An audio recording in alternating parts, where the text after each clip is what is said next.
I hope each of you are in the midst of your preparation for Easter. For Jesus and his disciples, Thursday was the day of preparation. Thursday morning, Jesus cautions the disciples about the future with 3 warnings. See to it that no one misleads you, be on your guard, and take heed. In the middle of the afternoon, the disciples begin to prepare for the Passover meal by asking Jesus for instructions and begin making necessary preparation for where they will take the Passover meal.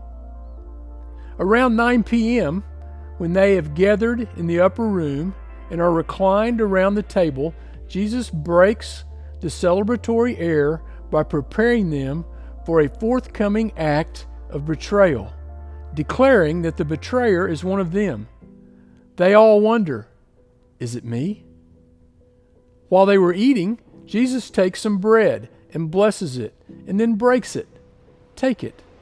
This is my body. And then he takes the cup, prays over it. They all drank it. This is my blood, which is poured out for many. Continue to do this in remembrance of me.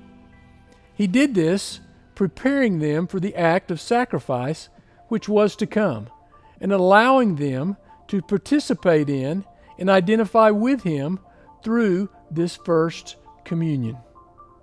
After they finish with the bread and the wine, the apostles begin arguing among themselves about who will be the greater in the kingdom.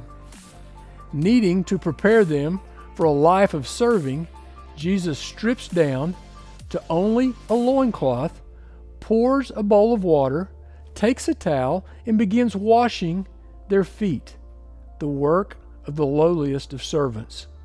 As I have done to you, do also to one another. After Judas leaves the room, Jesus teaches them one last time. In preparation of life without him, he instructs them with a new commandment, that they love one another, even as I have loved you. By this all men will know you are my disciples.